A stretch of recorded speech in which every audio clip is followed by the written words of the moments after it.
ಬಂದ್ಬಿಟ್ಟು 46 ಗಾಡಿ ಇದೆ, ಪ್ಲಸ್ ದೊಡ್ಡ ಗಾಡಿ 10 ವೀಲು 16 ವೀಲು ಅದೊಂದು 4-5 ಗಾಡಿ ಇದೆ. ಎಲ್ಲ ಗಾಡಿ ಎತ್ಕೊಂಡು ಇಲ್ಲಿ ಪುರ್ಲಹಳ್ಳಿ ದೇವಸ್ಥಾನ ಹತ್ರ ಪೂಜೆಗೆ ಅಂತ ಬಂದಿದ್ದೀವಿ. ಅಪ್ಪಲ್ಲೆಲ್ಲ ಗಾಡಿಗೆ ಡೆಕೋರೇಷನ್ ಮಾಡ್ತಾವ್ರಪ್ಪ, ಎಲ್ಲ ಕುಂಕುಮ ಅರಿಶಿನೆಲ್ಲ ಇಡ್ತಾವ್ರೆ. ಇಲ್ಲ ಅಲ್ಲಂತಾಗಲ್ಲ ಅಂತ ಕಿಕ್ ಸಾಕು, ಜಾಸ್ತಿ ಕೊಡ ಬಟ್ರೆ. ಎಷ್ಟು ವರ್ಷದ ಎಕ್ಸ್ಪೀರಿಯನ್ಸ್ ನಿಮಗೆ? ಇರಲಿ ಬಟ್ರಿಗೆ ಕ್ಯಾಮ್ರಾ ಮುಂದೆ ಮಾತಾಡೋಕ್ಕೆ ಸಂಕೋಚ ಜಾಸ್ತಿ.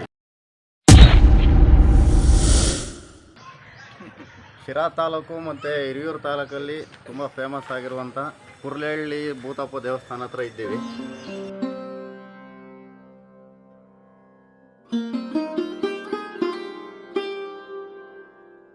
ನಮ್ಮ ಕಂಪ್ನಿಲಿ ರೂಟ್ ಗಾಡಿ ಬಂದ್ಬಿಟ್ಟು 46 ಗಾಡಿ ಇದೆ, ಪ್ಲಸ್ ದೊಡ್ಡ ಗಾಡಿ 10 ವೀಲು 16 ವೀಲು ಅದೊಂದು 4-5 ಗಾಡಿ ಇದೆ. ಎಲ್ಲ ಗಾಡಿ ಎತ್ಕೊಂಡು ಇಲ್ಲಿ ಪುರ್ಲಹಳ್ಳಿ ದೇವಸ್ಥಾನ ಹತ್ರ ಪೂಜೆಗೆ ಅಂತ ಬಂದಿದ್ದೀವಿ.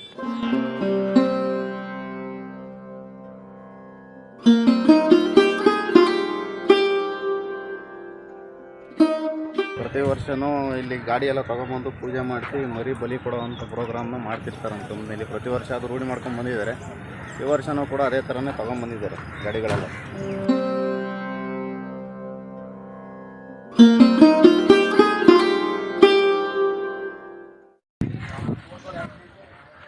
ಯಾವಪ್ಪ ಕೃಷ್ಣ ಈ ಕಡೆ ನೋಡೋ, ಎಷ್ಟು ವರ್ಷ ಆಯ್ತು ನಿಮ್ಮ ಒಂದು ಗಾಡಿಗೆ?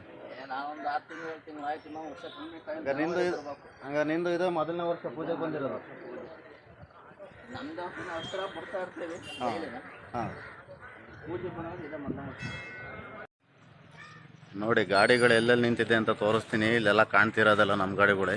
ಈ ದೇವಸ್ಥಾನದ ಆವರಣ ಏನಿದೆ ಎಲ್ಲ ಫುಲ್ ನಮ್ಮ ಗಾಡಿನೇ ಫುಲ್ ಕವರ್ ಆಗ್ಬಿಟ್ಟಿದೆ, ಜಾಗ ಇಲ್ಲ. ಅಣ್ಣ ಆಯ್ತಾ ಪೂಜೆ? ಇಲ್ಲಿ ಎಷ್ಟು ಜಾಗ ಆಯ್ತಾ ಅಷ್ಟು ಮಾತ್ರ ಗಾಡಿಗಳು ನಿಂತಿದೆ ಇಲ್ಲಿ. ಮತ್ತು ಆ ಕಡೆ ಪಾರ್ಕಿಂಗ್ ಇದೆ ಸ್ವಲ್ಪ, ಅಲ್ಲೂ ಕೂಡ ತುಂಬ ಗಾಡಿಗಳು ನಿಂತಿದ್ದಾವೆ. ಈ ಕಡೆನೂ ಸ್ವಲ್ಪ ನಿಂತ್ಕೊಂಡಿದ್ದಾವೆ ಗಾಡಿಗಳು. ಎಲ್ಲೆಲ್ಲಿ ಜಾಗ ಖಾಲಿ ಇದೆಯಾ ಅಲ್ಲೆಲ್ಲ ನಿಲ್ಲಿಸ್ಬಿಟ್ಟಿದ್ದಾರೆ.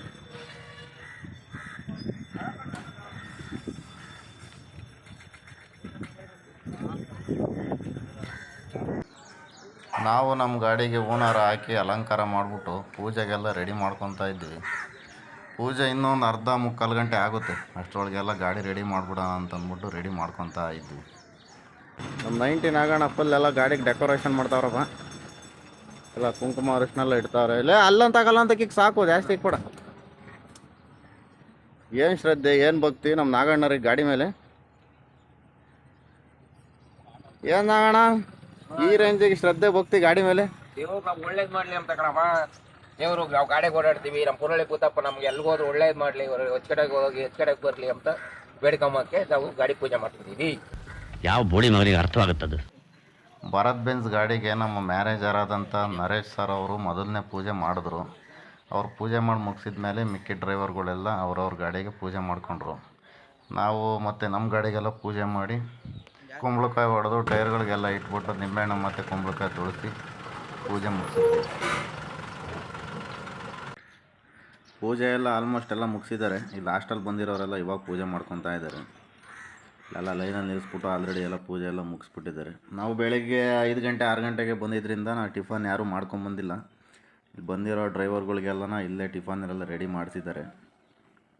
ಮತ್ತು ಮಧ್ಯಾಹ್ನ ಊಟಕ್ಕೆ 2 ಮರಿ ಓಡಿಸಿದ್ದಾರೆ. ಅಲ್ರಿ ಲೋಕೇಶ್ ಅಣ್ಣ, ಪೂಜೆ ಎಲ್ಲ ಮುಗಿದ್ಮೇಲೆ ಗಾಡಿ ತಗೊಂಬಂದಿದ್ದೀರಲ್ರಿ ಪೂಜೆ ಮಾಡೋಕೆ? ನಾವೆಲ್ಲ ಗಾಡಿ ಎಲ್ಲ ಪೂಜೆ ಎಲ್ಲ ಮುಗಿಸಿ ತಿಂಡಿ ತಿನ್ನೋಣ ಅಂತ ಹೊರಟಿದ್ವಿ, ಇವಾಗ ಬಂದಿದ್ದೀವಿ. ನಮಗೆ ಗೊತ್ತಿಲ್ಲ, ನಾವು ಲೇಟ್ ಆಯಿತು. ಮಲಿಕೊಂಬಿಟ್ಟಿದ್ದು ಎಷ್ಟದು?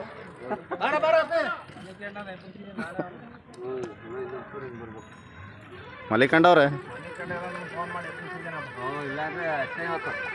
ಜವಾಬ್ದಾರಿ ಇರ್ಬೇಕು. ನೀನು ಹೆಂಗೆ ಹಿಂಗೆ ಮಲಿಕೊಂಬಿಟ್ರೆ ಹೆಂಗೆ? ತಿಂಡಿ ತಿನ್ನೋಣಂತ ಒಳಗಡೆ ಬಂದರೆ ಇಲ್ಲೆಲ್ಲ ನುಗ್ಲಾಟ ನಡೀತಾ ಇತ್ತಲ್ಲ ಗುರು, ಹೆಂಗರು ಈ ಗ್ಯಾಪ್ ಒಳಗಡೆ ತಿಂಡಿ ತಿನ್ಕೊಳೋದು ನಾವು? ಏನಪ್ಪ ಇದು? ಪಲಾವ್, ರೈಸ್ ಬಾತ್ ಇದೇನು?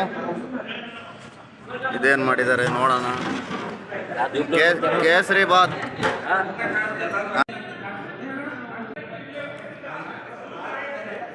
ಟೊಮೊಟೊ ಬಾತು, ಕೇಸರಿ ಬಾತು ಸದ್ಯಕ್ಕೆ ಟಿಫನ್ಗೆ. ಮಟನ್ ಮಧ್ಯಾಹ್ನ ಊಟಕ್ಕೆ ರೆಡಿ ಆಗ್ತಾ ಇದೆ. ಏನಣ್ಣ ಇದು? Chicken mutton? Chicken chicken chicken ಇನ್ನ ಏನಿಲ್ಲ. ಮಧ್ಯಾಹ್ನಕ್ಕೆ ರೆಡಿ ಆಗ್ತಾ ಇದೆ. ಚಿಕನ್ ಅಂತ ಇದು, ಮಟನ್ ಎಲ್ಲಿಟ್ಟಿದ್ದಾರೋ ಗೊತ್ತಿಲ್ಲ. ಅದೇ ಅದೇ ಇಲ್ಲಿ ಮಟನ್ ರೆಡಿ ಆಗ್ತಾ ಇದೆ, ಮಧ್ಯಾಹ್ನ ಊಟಕ್ಕೆ ಇದು.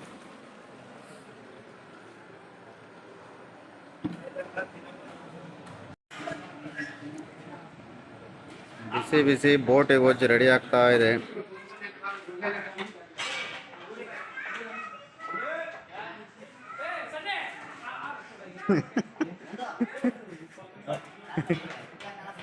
ಏನ್ ಭಟ್ರು ಈ ರೇಂಜಿಗೆ ರೊಚ್ಚಿಗೆ ಬಿಟ್ಟಿದ್ದೀರಲ್ಲ.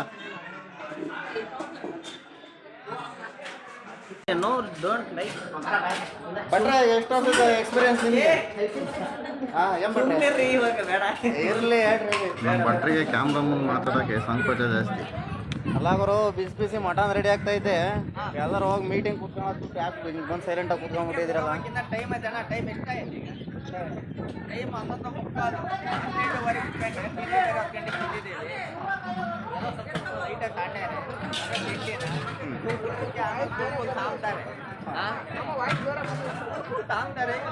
ತಿಂತಾರೆ.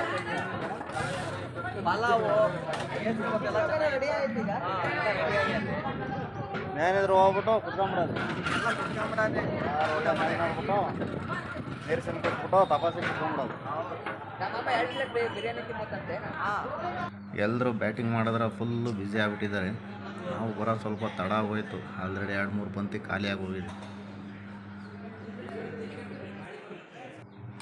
ಏನು ರೈಸ್ ಇದು? ಗೀ ರೈಸ್ ಥರ ಕಾಣ್ತಾ ಇದೆ. ಅಲ್ಲ ಗುರು, ಮಟನ್ ಸಾಂಬಾರ್ಗೆ ಮುದ್ದೆ ಒಳ್ಳೆ ಕಾಂಬಿನೇಷನ್. ಮುದ್ದೆ ಮಾಡಿದರೆ ಚೆನ್ನಾಗಿರೋದು, ಗೀ ರೈಸ್ ಮಾಡಿದ್ದಾರೆ. ನೋಡೋಣ ಇದು ಟೇಸ್ಟ್ ಹೆಂಗಿರುತ್ತೆ ಅಂತ ಅಂದ್ಬಿಟ್ಟು. ಮುದ್ದೆ ಮಾಡಿಲ್ಲ ಅಂತ ಬೇಜಾರು ಮಾಡ್ಕೊಂಡು ಊಟ ಬಿಟ್ಬಿಟ್ಟೇನು ಹೋಗೋದಿಲ್ಲ, ಯಾವ್ದು ಕೊಟ್ಟರು ತಿನ್ಕೊಂಡು ಹೋಗ್ತೀವಿ. ಗುರು, ಫೈನಲಿ ಊಟ ಗೀಟ ಎಲ್ಲ ಮುಗಿಸ್ಕೊಂಡು ಮನೆ ಕಡೆ ಹೊರಡುವಂಥ ಸಮಯ. ನಮ್ಮ ಅಡುಗೆ ಭಟ್ರಾದಂಥ ರಾಮಕೃಷ್ಣ ಅವರು ಕ್ಯಾಮ್ರಾ ಮುಂದೆ ನಿಂತ್ಕೊಳ್ಳೋಕೆ ಮುಜುಗರ ಪಟ್ಟರು, ಸ್ಟವ್ ಮುಂದೆ ನಿಂತ್ಕೊಳ್ಳೋಕೆ ಮುಜುಗರ ಪಡದೆ ಅಡುಗೆ ಮಾತ್ರ ತುಂಬ ಸೂಪರಾಗಿ ಮಾಡಿದರು. ಅವ್ರಿಗೆ ನಮ್ಮ ಕಡೆಯಿಂದ ಒಂದು ಥ್ಯಾಂಕ್ಸ್ ಹೇಳ್ಬಿಡೋಣ. ಗುರು, ಪೂಜೆನೂ ಮುಗೀತು, ಊಟನೂ ಮುಗೀತು, ಆಲ್ರೆಡಿ ಮನೆ ಕಡೆನೂ ಬಂದಾಯಿತು. ವೀಡಿಯೋ ಎಂಡ್ ಮಾಡೋಕ್ಕೂ ಮುಂಚೆ ಒಂದು ಮಾತು, ಯಾರೆಲ್ಲ ಮೊದಲನೇ ಬಾರಿ ವೀಡಿಯೋ ನೋಡ್ತಿದ್ದಾರೆ ಅವರೆಲ್ಲ ದಯವಿಟ್ಟು ಸಬ್ಸ್ಕ್ರೈಬ್ ಮಾಡ್ಕೊಳ್ಳಿ. ಮತ್ತು ಯಾರೆಲ್ಲ ಆಲ್ರೆಡಿ ಸಬ್ಸ್ಕ್ರೈಬ್ ಮಾಡ್ಕೊಂಡಿದ್ದಾರೆ ಅವರು ಒಂದು ಲೈಕ್ ಕೊಟ್ಟು ಸಪೋರ್ಟ್ ಮಾಡೋದನ್ನು ಮರಿಬೇಡಿ.